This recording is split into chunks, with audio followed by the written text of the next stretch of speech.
Hello and welcome to this how-to guide from Quantique. In this video today we're going to cover the dashboard of the QuarkLink security platform. In it I'm going to show you how to navigate around the dashboard. So let's begin by looking at the main menu of the QuarkLink.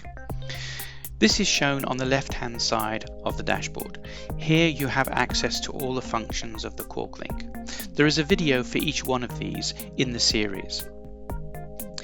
On the dashboard itself, we've mainly got status information. So these four entities at the top here are other services that are actually used by the QuarkLink in order for it to fully operate.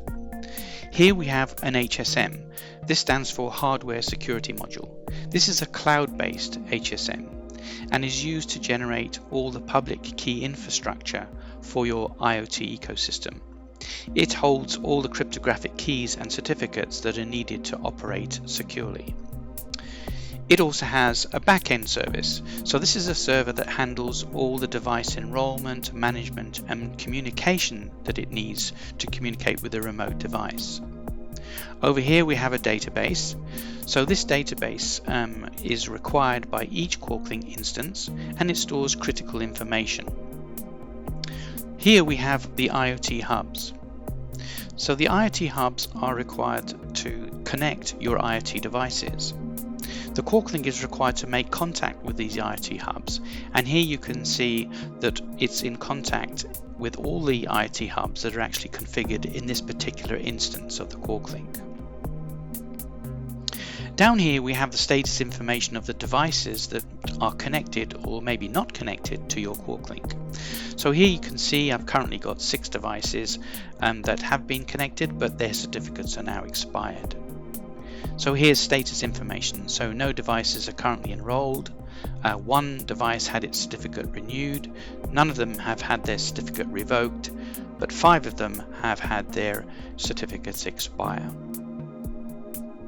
So let's have a look at the issuing certificates. So these are certificates that are generated by the QuarkLink using the HSM, and of those certificates are the device certificates. And this is just showing you the status of issuing certificates. So you can see one here I've created, but it hasn't actually been used yet, which means it hasn't been sent down to a device. So that device hasn't actually connected yet. 2 here have expired, and there are 2 that are valid and running and still okay. So if we scroll down a little bit further, you can see the log of the QuarkLink. So this is actually showing you the previous interactions with this QuarkLink. Gives you an idea of who's logged in and what functions they've performed. So that's the main status window of the dashboard. Other things that it provides you is here you have a feedback link, and this allows you to send any feedback or any changes or comments you have of our QuarkLink, and then comes back straight to us at CQ, and we have a process for handling those. And down here is our help menu, and this provides you with information on all the functions available in the QuarkLink. There is also a more comprehensive guide which you can download from our website, which is the QuarkLink user guide. Thank you for taking time to watch our video. Please visit the Quantique YouTube channel for more helpful guides on Quantique products.